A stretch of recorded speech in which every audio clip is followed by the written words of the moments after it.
Welcome to this video installment of Melendy Avenue Review.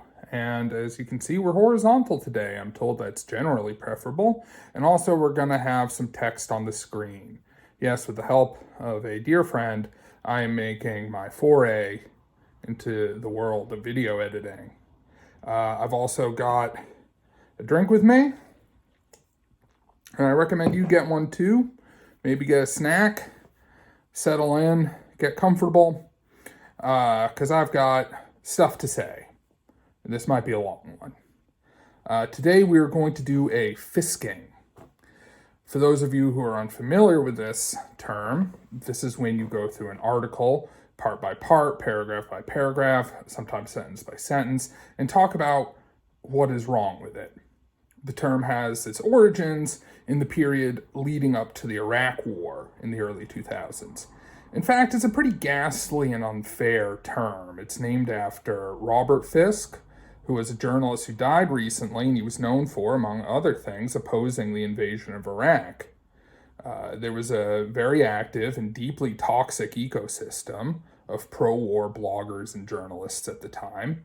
And when prize shitheel Andrew Sullivan nitpicked an entire Fisk article, going at it line by line, pointing out what was supposedly wrong with it, members of this ecosystem invented the term fisking in his honor. Now, Fisk looks a hell of a lot better today than Andrew Sullivan or any of those other Bush boosters did. Hell, he looked better then too to anyone not blinded by war fever. It's an unfair, nasty term, but we all come from time periods, and for better or for worse, I come from the aughts. If you don't want to think of it as a fisking out of wanting to honor Robert Fisk's memory by not using the term, that's understandable. Just think of it as an oppositional close reading. There's no longer, if you Google fisking, there's no longer an English language Wikipedia article for fisking, but there once was, and you can still see the talk page. And the editors on the talk page discuss how fisking usually sucks because it focuses on taking part. I guess we'd say, taking apart. I guess nowadays we'd call it owning, if that's still in use, a given piece of writing, bit by bit, instead of trying to understand it as a whole. As it happens, I think the article I'm going to discuss today does little to cohere as a meaningful whole, but I will try to approach it as a coherent whole at the end of the video, because I do recognize the validity of that critique. The article I will be fisking is one by a Tom Bissell, and it ran online on the New Yorker website on January 5th, and it was entitled "The Uneasy Afterlife of a Confederacy of Dunces." I'm not going to link to it because I don't want to. It's easy to find if you want to find it. I am a great admirer of a Confederacy of Dunces, and I found Bissell's review to be bad in a way that represents a few different unfortunate trends in contemporary criticism, hence the close reading. More than dunking on some guy who probably won't notice or care that I'm doing it, I think we can illuminate here some of the anodyne thought and mediocre writing that passes for cutting-edge criticism in the country's premier, supposedly, literary magazine. A brief aside, as it happens, I have read one thing before that Tom Bissell wrote, or anyway co-wrote, and that is the book The Disaster Artist, which, for those of you who don't know it, it's a description of working on the legendary bad movie The Room, and Bissell co-wrote it with Greg Sestero, and Greg Sestero was the actor who played The Room's villain. I liked The Disaster Artist, the book anyway. The movie I have some mixed feelings about. I don't know how much of it Bissell contributed versus what Sestero contributed. I don't really care. It's hard to tell with these co-writer situations. Apparently Bissell has also written about video games and his past with cocaine addiction. Neither of those are really my scene, literarily speaking, so I pass over them. Briefly, a quick introduction to the novel, A Confederacy of Dunces. It's the story of one Ignatius Riley, a 30-something inhabitant of early 1960s New Orleans. His hermetic existence, where he is devoted to medievalism, masturbation, eating, and staying in his room, is disrupted when his mother crashes their car and Ignatius has to go to work to help pay for it. This ignites a chain reaction of comedic set pieces with various New Orleans denizens. I won't go into the details. And I'm not going to go now into why I love the book as much as I do. I will link to something that I wrote about it on my blog in the description of this video. And now the fisking. And so I will be reading out Bissell's article and then interpolating my stuff. Bissell writes, John Kennedy Toole, one of the most famous failures in the history of American literature, spent most of his life being good at things. The prized only child of older parents, Toole began high school at 12 and finished at 16. He entered Tulane University as an engineering major. Predictably, he was a teenage math whiz, but switched to English after a year. I'm not sure why the math whiz thing is predictable, but okay, Tom, I'm more or less with you so far. Following Tulane, he attended Columbia and received his master's degree with a barely re-edited version of his undergraduate thesis, for which he received high honors. Toole's academic specialty was 16th century literature, with a focus on the plays of John Lyly, whose work was formative for Shakespeare. At 22, Toole became the youngest professor in the history of Hunter College. In 1961, he was drafted by the Army and wound up teaching English in Puerto Rico, where his innovative language classes earned him frequent accolades and promotions. He was also a talented mimic and a surprisingly graceful dancer. As one of his female friends said, it would be easy to fall in love with a man that could dance like John Kennedy Toole. Okay, that's a reasonably succinct summation of Toole's early adulthood. I will say my spidey sense is tingling a little. Was tingling when I first read it. You can kind of feel something's a little off. In 1969, at the age of 31, Toole asphyxiated himself in despair, it is often assumed, over his failure to publish A Confederacy of Dunces, the comic novel he wrote mostly while stationed in Puerto Rico, and which went unpublished until 1980, when it was released by Louisiana State University Press. Dunces details the adventures of a scabrous, slothful, and hippopotamically fat medievalist named Ignatius J. Riley, who lives in New Orleans with his overweening mother Irene. Over the years, many who've read the book have assumed that Riley is Toole's comically exaggerated alter ego. It's not an outrageous insinuation, as Toole, too, was a medievalist, struggled for much of his life with his weight, and hailed from New Orleans. Not to be a pedant here, though I guess that is kind of the point of a classic W. Bush-era fisking, but 16th century, not medieval. It's early modern. Also note the complete lack of sympathy expressed here for Toole's suicide. So we're not getting anything overt yet to really sink our teeth into, but there's a general feeling of wrongness and it's intensifying. Furthermore, Toole's overweening mother, Thelma, was instrumental in getting her late son's book published. She famously cornered the novelist Walker Percy, then teaching in the city, and demanded that he read it.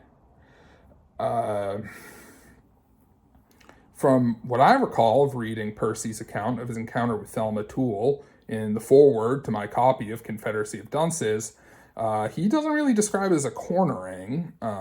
He does describe his gratitude and feeling of serendipity in having been given the manuscript.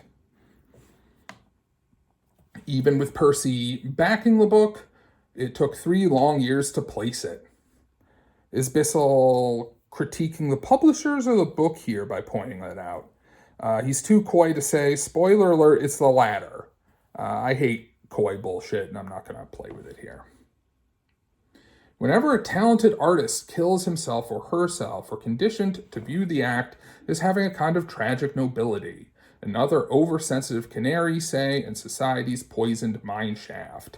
But as Corey McLaughlin establishes in Butterfly and the Typewriter, his exemplary biography of Toole from 2012, the author of A Confederacy of Dunces didn't kill himself merely because his novel went unpublished.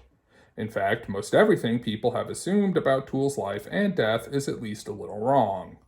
Shortly after its publication, the Chicago Tribune described Dunces as a cry nobody heard, but the novel wasn't a product of despair. It was written, with discipline, by a confident, steadily ascending young man. As for Ignatius, he appears to have been heavily modeled on Bobby Byrne, a burly and amply mustachioed medievalist whom Toole met while teaching at Southwestern Louisiana Institute. Byrne, like Ignatius, believed that human society peaked around the 14th century and reliably dressed like a slob, much to the amusement of the always stylish Toole. Okay. On a paragraph level, this is undergrad Bush League writing that should never have gotten past a professional editor, especially if you're going to make a major claim that Toole's suicide wasn't due to rejection, which is, along with refuting the description of the book as a cry and describing it as having been written by someone steadily ascending, is also an attack on the pathos of the book and its publication history. No one should get the feelings they get out of Dunces or of Toole's story, Bissell is saying. That goes along with the everything we know about Toole is wrong line. If you're going to make that attack, you better provide some heft to it from the gate. What you don't do, if you're a professional writer and you're trying to make a major claim, is jump into a topic shift in the paragraph where you introduce the claim and fail to back it up. Introduce a topic shift that would be hard to follow even if there was a new paragraph. But as it stands, part of this clumsy opening gambit, it's inexplicable, introducing the basis for the character Ignatius in the person of Bob Byrne.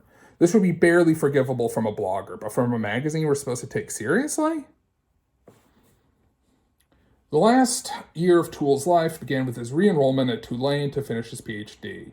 He was soon suffering from severe paranoia, culminating with him standing up in class and declaiming a plot against him. Following an argument with Thelma, he lit out on a 2-month road trip that ended with him sticking a hose into his car near an unremarkable clearing in rural Mississippi. Thelma, who had more than nothing to do with her son's deteriorating mental state, destroyed the suicide letter. Here we see a ridiculous circumlocution, more than nothing to do with, instead of just saying Thelma Toole had something to do with her son's suicide. That the author of this piece literally refuses to say something is almost too on the nose. But I've learned that you can't be too clear for the New Yorker's presumed audience, so there we are. Today, one of Dunces' most haunting passages has Ignatius admitting in his journal that he's begun to think about how his mother would react if he died. I could see her at the funeral, Ignatius writes, a shoddy, low-cost affair held in the basement of some dubious funeral parlor. Ignatius predicts that the inherent tragedy would soon become melodrama, but his creator was spared that fate. In fact, Toole's funeral was quiet. Only 3 people attended. While the tragedy of Toole's short life was complete, the melodrama of his literary afterlife was just beginning. Yeah, I'm pretty sure this guy's just mocking Toole for having a poorly attended funeral. I'm not a sentimental guy. I could see mocking a fascist, say, for having a rinky-dink end-of-life ceremony. But so far, all Bissell has said about Toole is that he was smart, had a good life, and killed himself. Though, obviously put in that combination, he's also saying that Toole killed himself for no good reason. Cool and good, good and cool. I first read A Confederacy of Dunces when I was in my early 20s. Of that reading, I can recall only a vivid, tingling antipathy akin to walking into a party and realizing instantly that you want to leave. Hear that? Bissell goes to parties, and this one's not cool enough for him. More seriously and personally, I guess, I can't relate to this at all as a fan of the book. That's not Bissell's fault. It's not his job. But I can't think of language that would less make me want to read and think my way into the perspective of a non-fan of this book than this party bullshit that Bissell lays out. And that is his fault as a, writer. The book, which has become a classic of Southern literature and a mainstay on college syllabi, is entertaining, by any metric, the work of a hugely promising young writer. Quick aside here, many people see Dunces as a Southern novel. I'm no scholar of Southern literature, but I see this as incorrect, except on the most technical level. New Orleans is indeed a city in the South, but Dunces really doesn't share that many tropes with your Faulkners and whoever. I'm willing to be convinced that it's a Southern novel, but right now I'm not feeling it. It's also repetitive and numbingly antic. Ah, yes. I can't count the hours I've whiled away with things I find entertaining that are also repetitive and numbing. Whomst amongst us? Antic, is that literary speak for things occur? I know literary assholes like a lot of books where nothing happens, but I didn't know they were actually opposed to things happening in literature. Learn something new every day.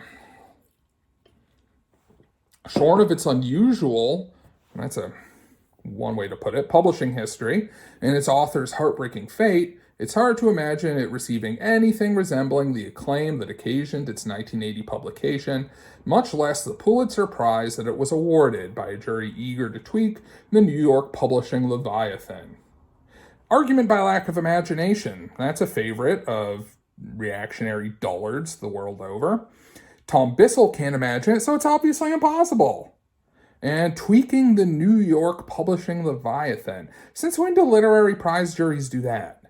They're effectively industry awards. Part of me, the more vulgar leftist part, wants to say that right now, in this part of the piece, Bissell and the New Yorker are defending their particular interests against a perceived slight or threat. But the thing with vulgar leftist conspiracy readings is that things are never as straightforward and kind of sensible as that would suggest. There's usually something ickier, more petty, and most of all, dumber going on. And that's what's going on here. Toole would almost certainly have published better novels had he been given the opportunity to write them. Translation, if only he wasn't such a loser to kill himself, and if only we could have gone him to the Iowa's Writers' Workshop and drilled the antics right out of his head. Oh, for the novels of divorce that were lost. Still, as I settled into the book again 23 years later, I was surprised by how much I enjoyed it. For one, there is its impish spirit. Toole's jolly novel of New Orleans remains somewhat anomalous in the Southern canon, especially in how it skewers that canon's presiding deity. Is it churlish to say here, in marking a paragraph or semi-paragraph where Bissell compliments Confederacy of Dunces, that Bissell is damning with faint praise? Jolly. Oh, yeah, I love all those jolly books. Anomalous. Fuck off. Veneration of Mark Twain is one of the roots of our current intellectual stalemate, Ignatius asserts at one point. At another, he refers to Twain as a dreary fraud and announces, I have never seen cotton growing and have no desire to do so. The Confederacy of Dunces might be the only novel ever written about New Orleans in which jazz is described as obscene. One thing Bissell actually got right early on in this piece was not identifying Toole with Ignatius. That they're different people, and Ignatius is not based on Toole. But here we see Ignatius's opinions of Mark Twain, cotton, and jazz attributed to Toole. Amateur hour, and we will return to this point again, unfortunately.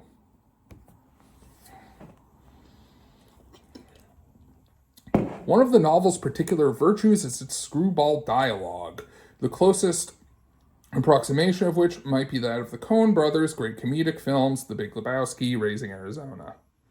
Of the writers of his era, Toole most closely resembles Joseph Heller, William Gaddis, and Stanley Elkin, all of whom were partial to dialogue-heavy novels.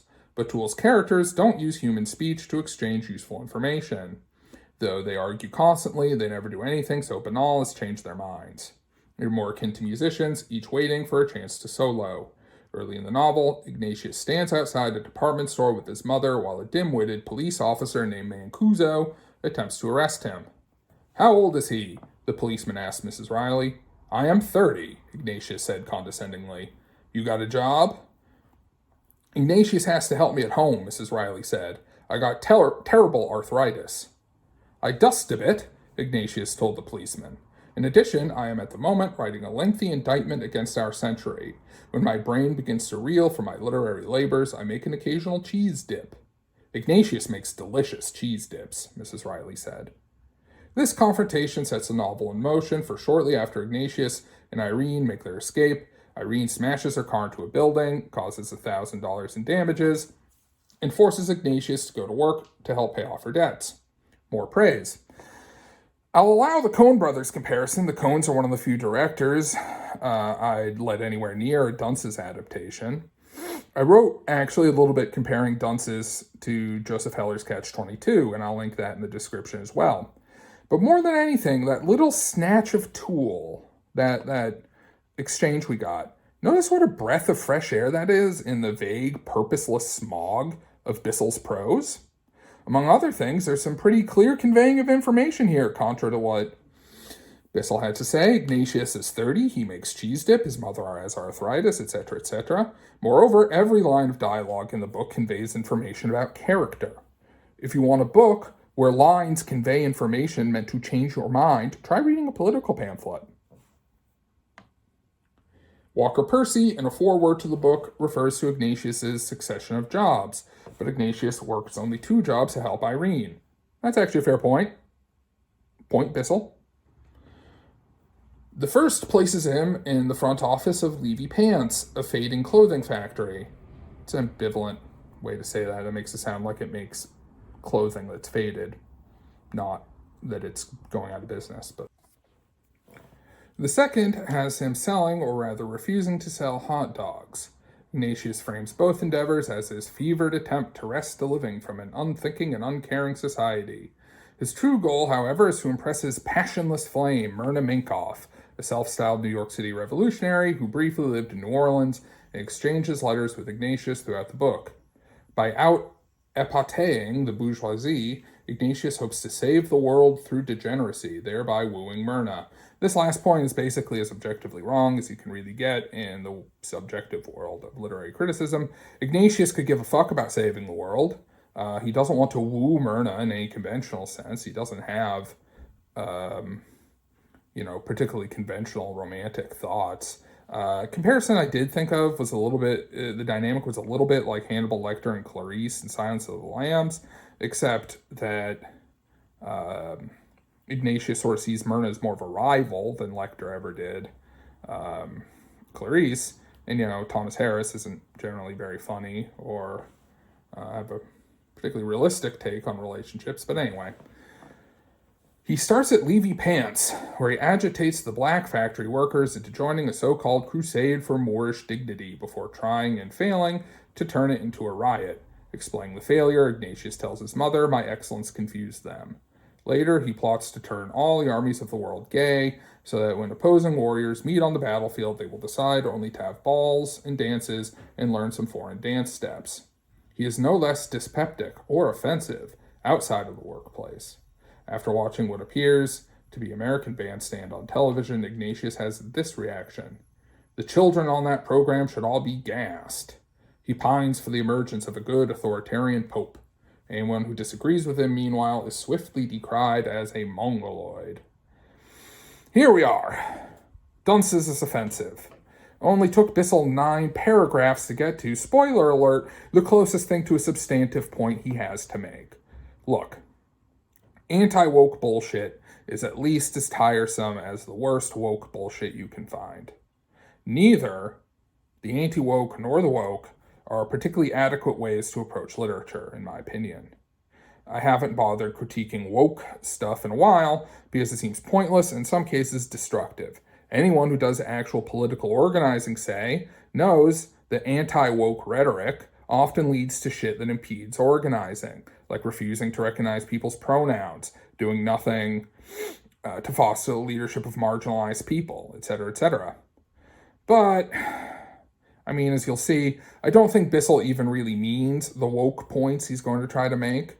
That's something you see a lot in criticism that borrows from contemporary anti-oppression rhetoric, highly cynical usages, that some of the weaknesses in that rhetoric kind of loans itself to. But my concern here is mainly with criticism and not with politics.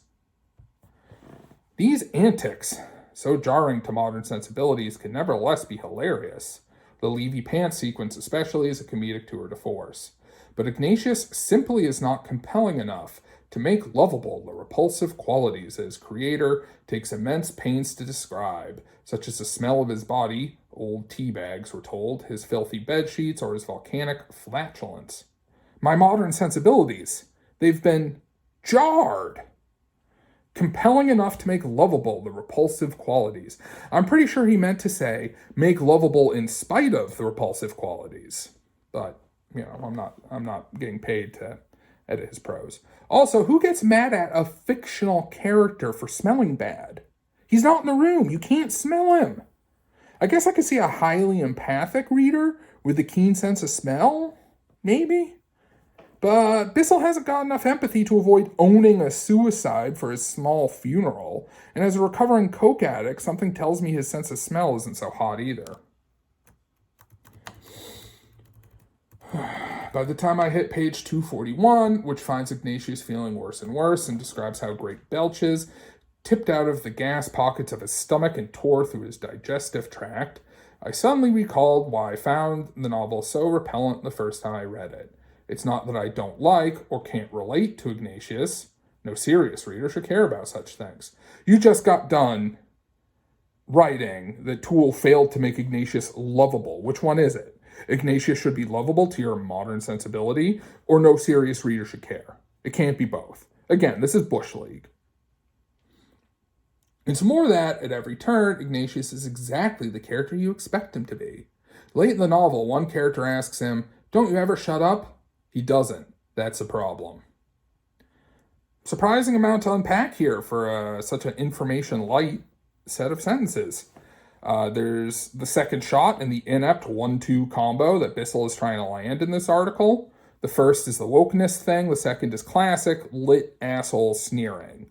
As you'll see, the appeal to wokeness is meant to do most of the damage, which in most fighting styles is the role of the two in a 1-2 jab cross combo, but whatever. It's just a metaphor. There's the weird situation where a novel is dinged because the main character talks a lot. Something tells me that this Bissell guy has probably read and enjoyed Saul Bellow, Philip Roth, hell, Sherlock Holmes, and plenty of other works with talkative lead characters. Maybe, just maybe, there's an outside chance he's some kind of purist for your, Ray Carvers and Marilyn Robinsons and your kind of quiet literary writers, very spare in their prose. So that raises the question, is he a hypocrite as a first thesis that he likes plenty of talkative writers? He's just bitching about this one, as that one implies, or is he a dumbass with a ludicrously narrow concept of quality, like the second thesis, the spare prose thesis would imply? Who knows? Probably the former. Finally, I think this is important. Ignatius never shuts up, which both in Ignatius's world and in Bissell's world of, literary scribblers means that Ignatius wins. And a guy like that isn't supposed to win in Bissell's world. There's supposed to be a comeuppance, denouement, character development, for God's sake. I think that irks Bissell, that Ignatius won with all that. Poor guy. One of Toole's odder ticks is to tag otherwise normal dialogue with screamed. "I've always wanted you to assume more responsibility and authority," the office manager screamed. This is clearly Toole's goof on staid literary convention, but his constant need to nudge even prosaic moments towards tonal anarchy suggests a desperation to entertain at any cost. Is it? Is it clear that it's a goof? Or is it that some people communicate via screaming? Especially in situations like the one Bissell cites here, where it's one character talking to another who's hard of hearing. Also, heaven forfend a novelist try to entertain us. This is to say nothing of Toole's adverbs, which rank among the most thuddingly tautologic I've encountered. "You are distributing your weight incorrectly," he told them didactically. We've arrived at the adverbs. Look, men who write for a living or deal with writing for a living, they're generally insecure. They sit at a word processor and they type about feelings, and that's hardly macho stuff. Some of them make up for it by being swaggering and macho away from the keyboard. Your Ernest Hemingway types, or many sci-fi and fantasy writers do that. There was this literature professor at my undergrad institution who used to work out on the treadmill nearest the windows in the gym. Bald head, glimmering sweat, blasting classical music, jogging away. As a friend put it, does he want us to think that he would transform into a beast without that salve? But literary sophisticates like our man Bissell here resort to nothing so simple and straightforward. Instead, they just act like writing is hard, rugged work, the simple communication of simple thoughts. No frills, no frippery, no fruity business here. And in the brutally reductive environment of both literary careerism and of pretending to be something you're not, you want simple guidelines. So you get the writing workshop advice of no adverbs. Let me make it plain. Fuck that. There you go. Sentence without adverbs. Should be happy. Maybe now my dad will respect me. No, my dad does respect me. That was a joke on how probably a lot of these literary tough guys are trying to get approval from a distant male figure. That Bissell trots out the adverbs here, it's just very basic workshop criticism by numbers. It's fitting that virtually every cover of every edition of the book features a caricature of Ignatius. A Confederacy of Dunces is essentially a long, R-rated cartoon in prose. Well, for one, that actually doesn't sound half bad to me. Cartoons are one of America's great contributions to world culture. For that matter, what's a better product of the New Yorker, Thurber's cartoons, or whatever garbage John Updike or Katie Rupinian threw out there? I think Toole can stand toe-to-toe in terms of realism with either of those two jokers, and most other big literary writers of his or our time, but that cartoon is a go-to insult here, tells you how thin the kind of populist, genre-happy patina that literary culture has adopted in the last 10 years, 20 years or so, how thin that is. Right? The old hierarchies are just there, just hiding, pusillanimously. There's an adverb for you. In this, it achieves a curious distinction, a novel that might have been considerably more fun to write than it is to read. I don't go in for populism in literature. I don't think that sales or popularity means you're any good. That way lies madness.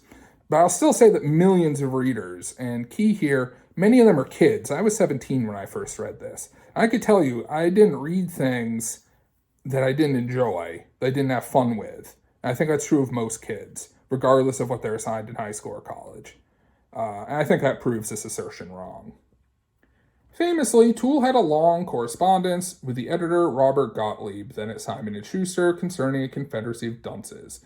Gottlieb, who would go on to edit The New Yorker, the magazine in which this is appearing, I say that last part, not him, was given the manuscript by an editorial assistant named Jean Ann Jollett, a Southerner herself.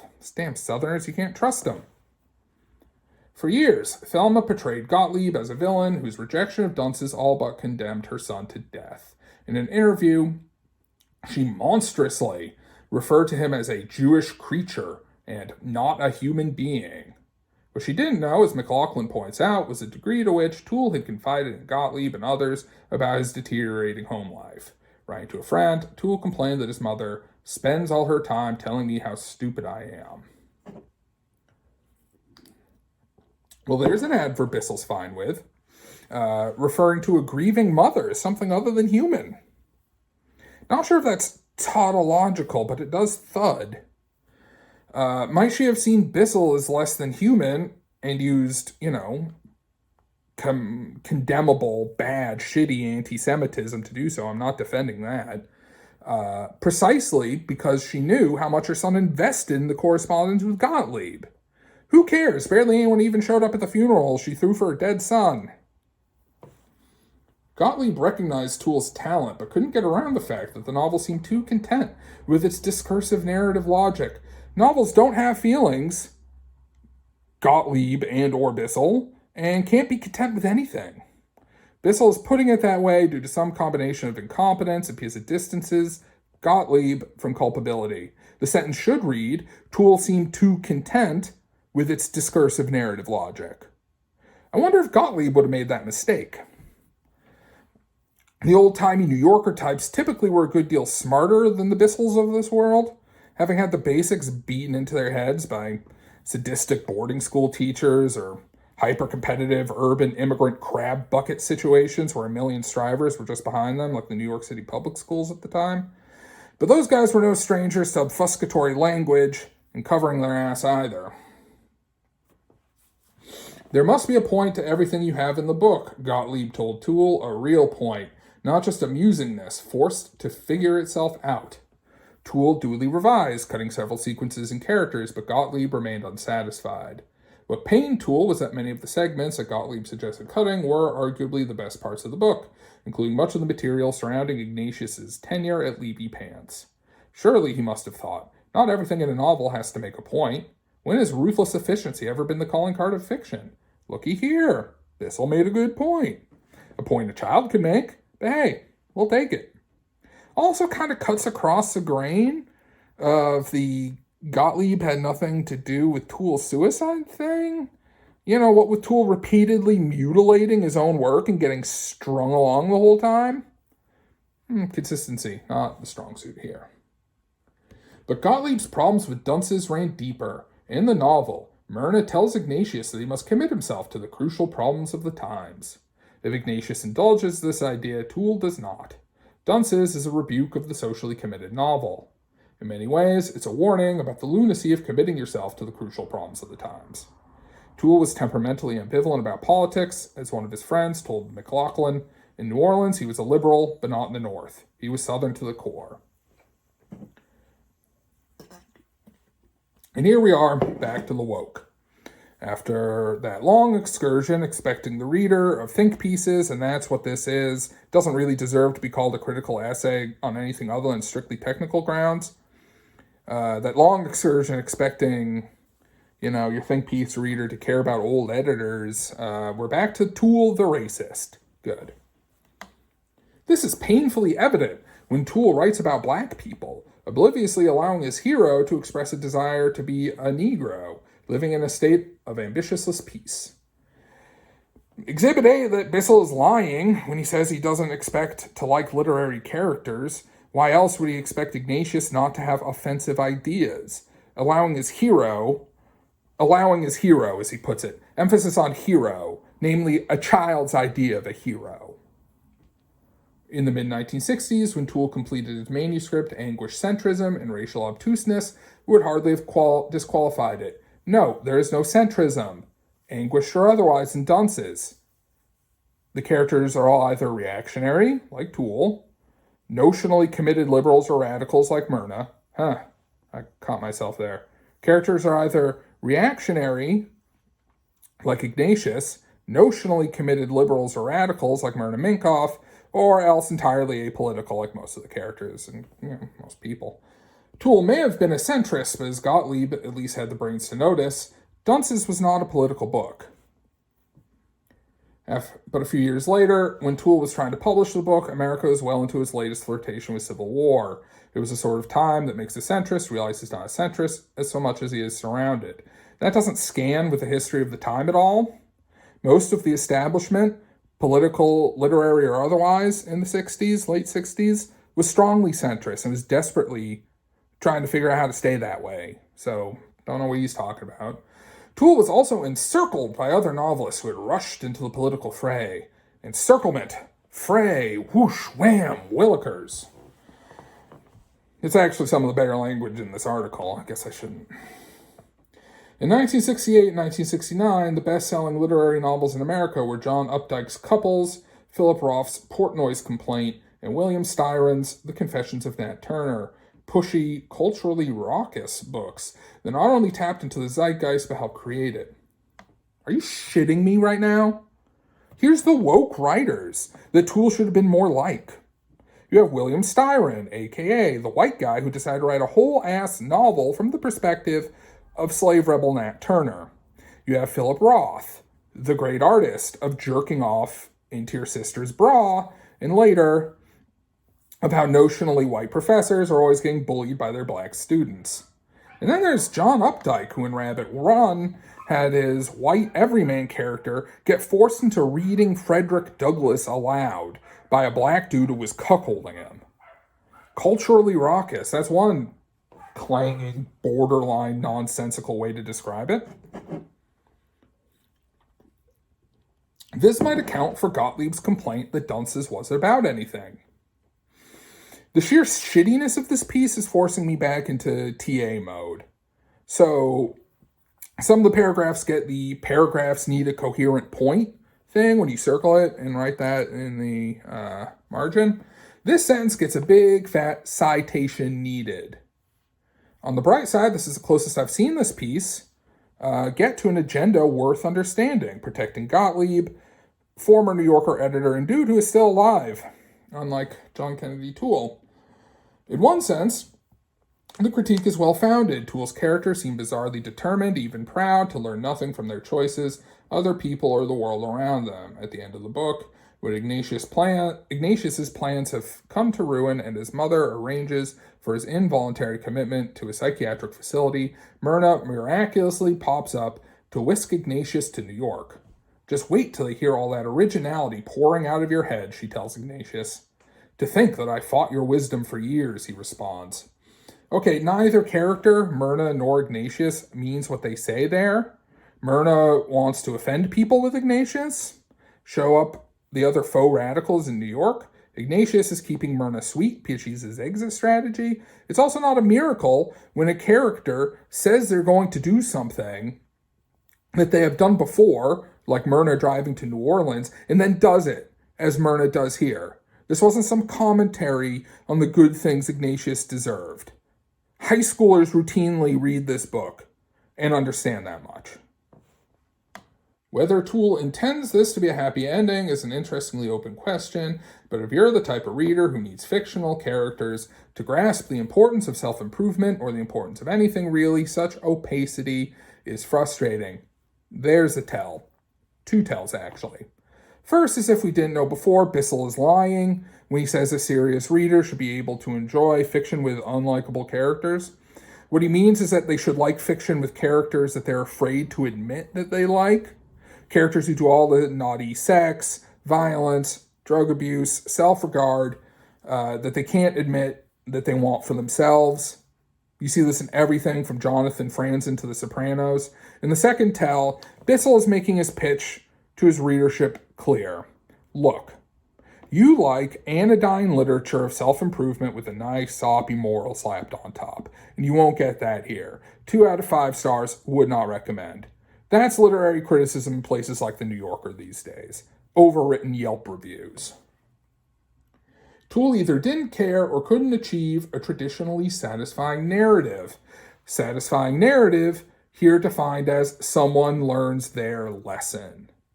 Just read and reread The Pilgrim's Progress like your humorless Protestant forebears, if that's what you need from fucking fiction, okay? It's not like you could tell a difference between good and bad prose, and, parentheses, Pilgrim's Progress, bad prose, even for the time. Think of the money you'll save by not having to pretend to like literature. What did interest him? Character mainly, though a peculiarly prescribed form of it. Over and over in Dunces, Toole launches his obdurately one-dimensional creations into predicaments that they are comically incapable of understanding, and then mercilessly records the results. Artistically speaking, this is the book's core problem. The thing that makes it interesting is also the thing that makes it unsatisfying. Solving the problem Gottlieb identified meant ruining the logic of the novel Toole had written. Translation. What makes a book interesting, stripped of the unnecessary derogatory language, Bissell means funny satirical scenarios there, is also what makes it unsatisfying, where satisfying means morally edifying. Here's a thought exercise for you, the viewer. How many situations in your life do you encounter that you can't understand? How often do you see other people have such encounters? Do you think you or the people in your life would count as multidimensional as far as a New Yorker writer was concerned? To say nothing of amenably so, to use an antonym of obdurately. And obdurately one-dimensional, there's tautological adverb usage if I've ever seen it. Things in one dimension tend to stay there, regardless of arguments to the contrary, whether they're lines or people or whatever else. It's sort of the point. And what else does he say here? He says, mercilessly records the results. Would you want the results of your confusing situations to be subject to the tender mercies of the kind of shit this guy probably likes? Think about it. Gottlieb requested that Toole come to New York so they could discuss specific editorial suggestions. Somehow, Toole managed to screw this up. Twice he traveled to New York to see Gottlieb. Twice the editor was out of town. On the second trip, Toole suffered a nervous breakdown in the Simon & Schuster office, which McLaughlin views as the first outward sign of Toole's decline into madness. What an asshole. He got his schedules mixed up at an important time in the pre-cell phone period. Or else Gottlieb was having his secretary stonewall Toole.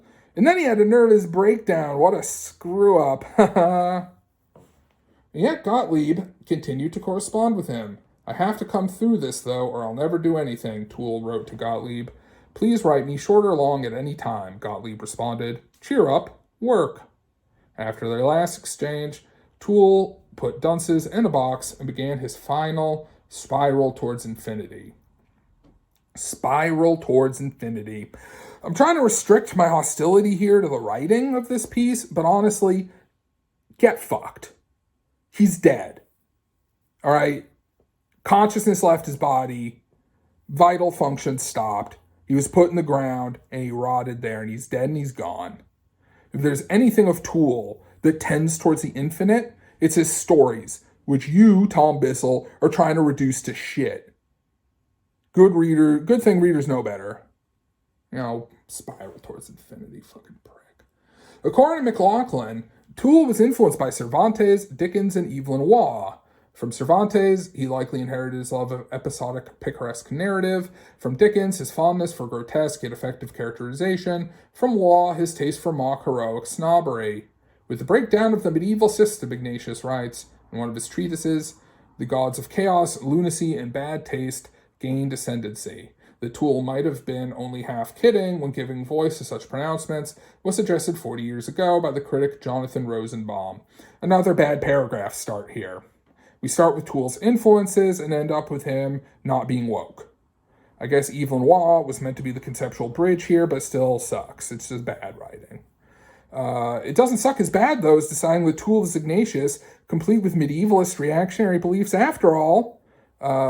Is the expectation here that the reader just won't remember a few paragraphs earlier where Bissell was skewering readers for assuming that Toole was like Ignatius?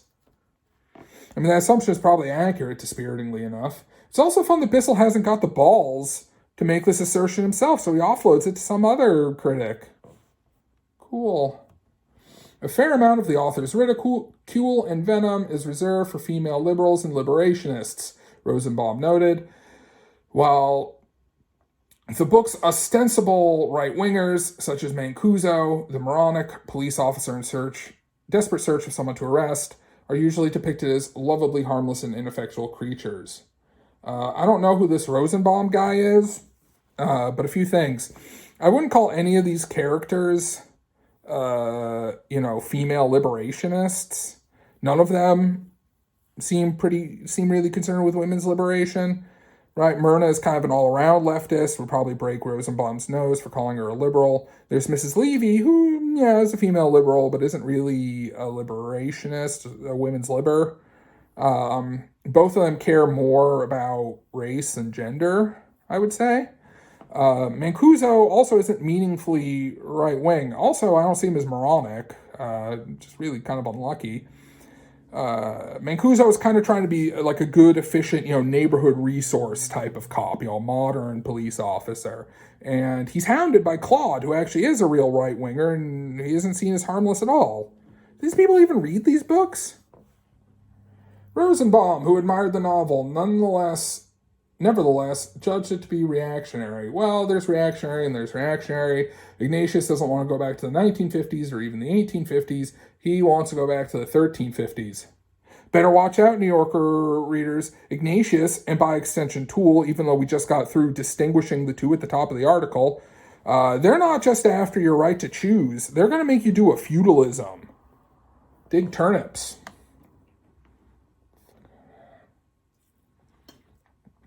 For anyone contemplating the book today, the tendencies that Rosenbaum identified might be the most arresting thing about Toole's novel, even more than its literary achievement, which, despite the book's longueurs, remains considerable. As I soldiered on beside Ignatius, I was struck by the purity of the archetype that Toole had inadvertently created. You see, one of Ignatius's greatest joys is going to the movie theater and closely reading the credits. Ignatius, ... wonder what went on in that ... noted that several of the actors, the composer, the director, the hair designer, the assistant producer were all people whose efforts had offended him at various times in the past. Once the film starts, Ignatius cries out, "What degenerate produced this abortion?" To make matters worse, Ignatius's favorite superhero is Batman, who, he explains, tends to transcend the abysmal society in which he's found himself. His morality is rather rigid also. I rather respect Batman. And here is Ignatius at his most horrifyingly, presciently archetypal, watching a film starring an ingenue with whom he's obsessed. How dare she pretend to be a virgin? Look at her degenerate face. Rape her! Early in the novel, Ignatius tells us, belching like Ignatius must make unlovable. Anyway, early in the novel, Ignatius tells us, "I am an anachronism. People realize this and resent it." In 1968, Toole's hero mystified one of the country's finest editors of fiction. In 1980, he seemed harmless. 40 years later, this red-pilled malcontent calling for a theo-fascist revival seems something else entirely. Ignatius J. Reilly, the godfather of the internet troll, the Abraham of neckbeards, the 4chan edgelord to rule them all, was no anachronism. He was a prediction.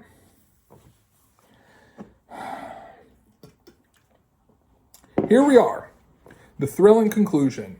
You'd figure you'd try maybe hinting at it near the introduction. But hell, for modern clickbait readers, the title they click on basically is the introduction, and the word uneasy does the work for Bissell. And something tells me that editors, the Lord knows they could have done a better job here, and assorted other content managers tend to do a lot of that guy's work for him. Read for literal meaning, the last two paragraphs actually can only be construed as complimentary to Toole.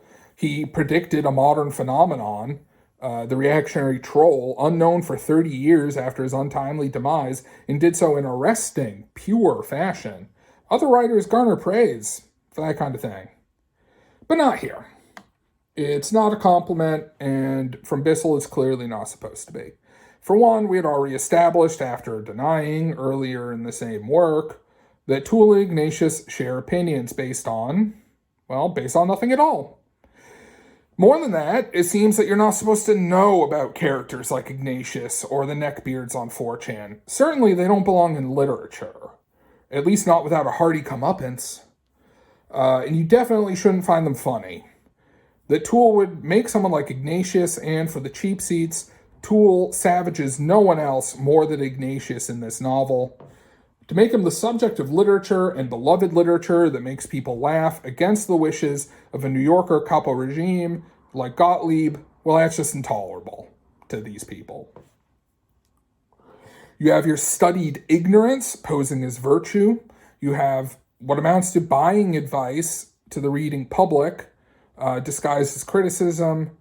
You have all considerations of literary quality, context, and even coherent writing and argumentation thrown away in favor of insinuation, relying on a prearranged tacit agreement between writer/publication and reader. The literary think piece reader knows what to expect. A little flash of erudition, but not too much. Don't want to scare the little darlings. And then getting right down to the point. Will reading, or anyway publicly carrying around a given book, make me seem smart and cool? Or will it get me scolded at cool parties, back when those used to happen, or on Instagram? It wouldn't be a social dynamic under our capitalist system if it stood still or remained simple. So the relationship between the work-mate-spawn cycle that these people live in and literature needs to constantly change. When Bissell was in school, back in the 90s, edginess was in, probably helped get Dunces over at those parties that Bissell didn't want to go to amongst people equally as fatuous as he. Now wokeness is in. And what's woke, like what's edgy, changes a lot from time to time, place to place. You can sometimes see the skirmish line, mostly on social media, doing its thing, taking pot shots, testing out weaknesses, right? That's what skirmish lines were for in battle. A few people tried to get Flannery O'Connor canceled a little while ago, for instance. She wouldn't have dinner with James Baldwin at her house because he was black and she was a Southern white woman. which is pretty bad. Not really any bearing on her stories, but whatever. Didn't seem to take for whatever reason. But to be honest, if Bissell were some Zoomer with a passion for internet-based social justice, I think he'd still be wrong. He'd still be a shitty writer, but I could understand it more. If he actually meant any of this, he would have hit harder. And his writing probably would have improved with the focus that actual belief tends to bring to things. He wouldn't have ended with 2 paragraphs that could be literally read as praise. He probably means the literary snob bits in his critique, the adverbs, the antics, this and that, more than he means the woke business, but that just makes things worse. A snob is understandable. A fanatic is understandable. Maybe we don't like them, but we can understand and comprehend them, and they have like a role in the world. But Bissell comes off as a tired old hack more than anything, and it seems like he's writing by rote, poorly. There's legitimate reasons not to like A Confederacy of Dunces. Taste is subjective, but this kind of hack work is pointless and like an invasive plant can choke out other better writing. Don't hate the player, hate the game, as they say, and while Bissell is indeed hateable in this piece, among other mistakes in his "Hey, fellow kids" attempt to get in with woke readers, he's pretty insensitive about mental illness. But it really is the game, or what we Marxists call the means of production at fault. Or to put it another way, thoughtful critique in this economy? This bullshit gets clicks. I clicked on it. I spent time on it. If you've watched thus far, you've spent time on it too. But unlike Gottlieb and Bissell, and an unfortunately large number of readers, I don't think things need a big, dumb moral slapped onto them to be good. There is no moral here. There is still a Confederacy of Dunces, and it'll be there long after everyone like pedants like me have forgotten about Tom Bissell. That's not a moral. That's just life. Something like what John Kennedy Toole tried to depict, and what figures like Bissell, his publishers in the New Yorker, at any rate the literary parts of it, and his readers try to obfuscate. That's all for today. Good night.